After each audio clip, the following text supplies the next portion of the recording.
एक समय था जब पश्चिम बंगाल में तृणमूल कांग्रेस की सत्ता को अजेय माना जाता था, लेकिन 2026 में बंगाल की राजनीति ने ऐसा करवट लिया जिसने पूरे देश को चौंका दिया। एक ऐसा नेता जिसने पहले ममता बनर्जी के साथ मिलकर आंदोलन किया, फिर उन्हीं को उनके गढ़ भवानीपुर में हराकर इतिहास रच दिया।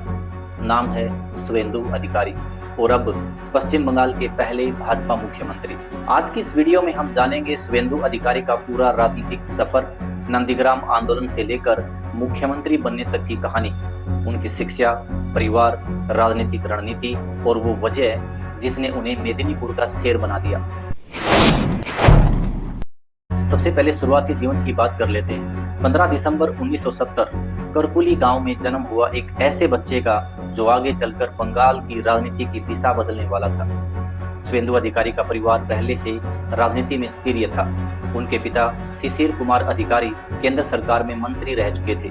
घर में राजनीति का माहौल था और इसी माहौल ने शुवेंदु अधिकारी को बचपन से जनता की समस्याओं से जोड़ दिया। शुवेंदु अधिकारी ने अपनी शुरुआती पढ़ाई कोंटाई हाई स्कूल से की। इसके बाद उन्होंने पर्वत कुमार कॉलेज से बीए किया। फिर उन्होंने रविंद्र भारती यूनिवर्सिटी से एमए की डिग्री हासिल की। लेकिन पढ़ाई के साथ साथ उनकी रुचि राजनीति में बढ़ती जा रही थी। कॉलेज के दिनों में ही वे छात्र राजनीति में सक्रिय हो गए थे।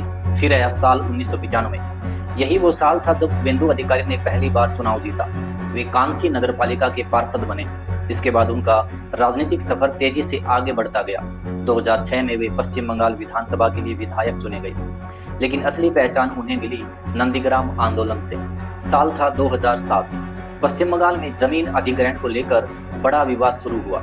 नंदीग्राम के लोगों को डर था कि उनकी जमीन छीन ली जाएगी और इसी आंदोलन का सबसे बड़ा चेहरा बनकर सामने आए शुवेंदु अधिकारी। उन्होंने भूमि उच्छेद प्रतिशोध समिति का नेतृत्व किया, गांव-गांव जाकर लोगों को जोड़ा, धरना प्रदर्शन, आंदोलन और धीरे धीरे वे बंगाल की राजनीति का बड़ा नाम बन गए। कहा जाता है कि यही आंदोलन ममता बनर्जी को सत्ता तक पहुंचाने की सबसे बड़ी वजह बना। नंदीग्राम आंदोलन के बाद शुवेंदु अधिकारी का कद लगातार बढ़ता गया। वे तामलुक से सांसद बने, लोकसभा में 2 बार पहुंचे, फिर राज्य सरकार में मंत्री बने, परिवहन, सिंचाई और जल संसाधन जैसे बड़े विभाग संभाले। लेकिन धीरे धीरे टीएमसी और शुवेंदु अधिकारी के बीच दूरी बढ़ने लगी। साल 2020 दिसंबर महीने में बंगाल की राजनीति में बड़ा भूचाल आया।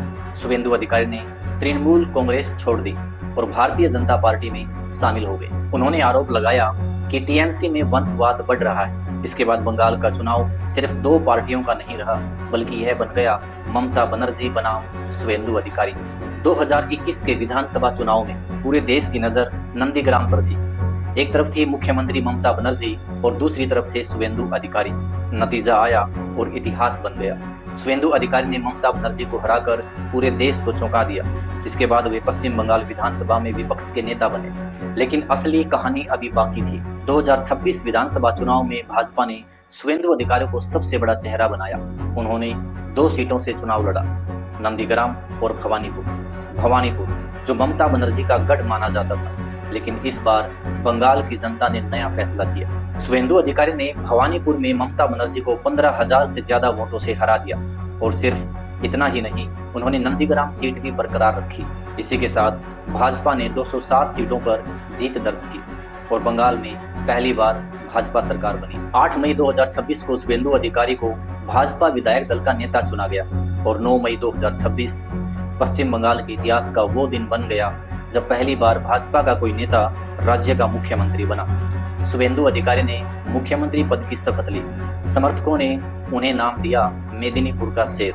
शुवेंदु अधिकारी खुद को भूमिपुत्र यानी मिट्टी का बेटा बताते हैं। उनकी राजनीति 3 बड़ी बातों पर आधारित मानी जाती है। पहला, ग्रामीण और किसान राजनीति। दूसरा, सिंडिकेट संस्कृति के खिलाफ आवाज। और तीसरा, पश्चिम बंगाल में उद्योग और विकास लाने का दावा। शुवेंदु अधिकारी आज भी अविवाहित हैं। उन्होंने खुद को पूरी तरह राजनीति और संगठन को समर्पित बताया है। उनके 2 भाई दिव्येंदु अधिकारी और सोमेंदु अधिकारी भी भाजपा से जुड़े बड़े चेहरे माने जाते हैं। शुवेंदु अधिकारी, जो एक छात्र नेता, फिर आंदोलनकारी, फिर सांसद, फिर विपक्ष का नेता और अब पश्चिम बंगाल के मुख्यमंत्री। शुवेंदु अधिकारी की कहानी सिर्फ राजनीति की नहीं, बल्कि संघर्ष, रणनीति और सत्ता परिवर्तन की कहानी है। अब देखना ये होगा क्या वे बंगाल की राजनीति को नई दिशा दे पाएंगे, या आने वाले वर्षों में फिर कोई बड़ा राजनीतिक उलटफेर देखने को मिलेगा। अगर आपको ये वीडियो पसंद आई हो तो वीडियो को लाइक करें, चैनल को सब्सक्राइब करें और कमेंट करके जरूर बताइए क्या शुभेंदु अधिकारी बंगाल की राजनीति को बदल पाएंगे।